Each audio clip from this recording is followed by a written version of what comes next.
Today, I'll show you how to transfer a Google Workspace account using Google's built-in data migration service. If you're moving someone to a new domain, consolidating multiple workspace environments, or just reorganizing accounts, this tool can save you a lot of time and prevent mistakes. We'll walk through what it is, where to find it, and how to use it smoothly from start to finish. First, it's important to know that the data migration service, often called DMS, is a feature available in the Google Admin Console. You'll need to be signed in as an administrator for your organization. Regular user accounts won't see these options, so if you don't have admin access, you'll need to ask someone who does to follow these steps. Once you're signed into the admin console, look for the section called Data. This is where Google groups services related to importing, exporting, and managing your organization's data.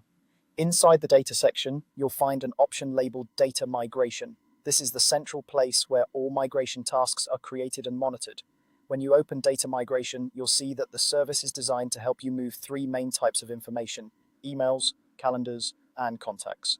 Those are the core elements of most user accounts, and transferring them correctly means people can keep working without losing important messages, meetings, or address book entries. To get started, you'll create a new migration. The system will ask you to choose what you want to migrate first. For example, you might start with email, then set up separate migrations for calendar events and contacts.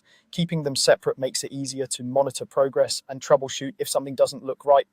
Next, you'll need to specify the source and the destination. The source is the original Google Workspace environment where the data currently lives. The destination is the new workspace environment you're moving to. Make sure you have the necessary admin permissions for both environments, or at least the ability to authorize access, because the migration tool needs permission to read from one account and write into another. You'll then choose which user accounts to migrate. This can be done one at a time or in batches. It's a good idea to double check usernames and email addresses carefully here, because the migration tool will copy data exactly as specified. If you're moving multiple users, you may want to plan the migration in stages, starting with a test user to verify that everything looks correct before doing it for the entire organization. Once everything is set up, start the migration. The data migration service will begin copying emails, calendar events, and contacts from the original Workspace account into the new one. Depending on how much data there is, this can take anywhere from a few minutes to several hours. During this time, users can usually continue working, but it's helpful to let them know that some older messages or events might appear gradually. You can monitor the progress directly in the data migration section of the admin console. It will show you the status of each migration, including whether it's running, completed, or if any errors occurred. If you see errors, review the details provided, fix any permission or account issues, and then rerun the affected parts.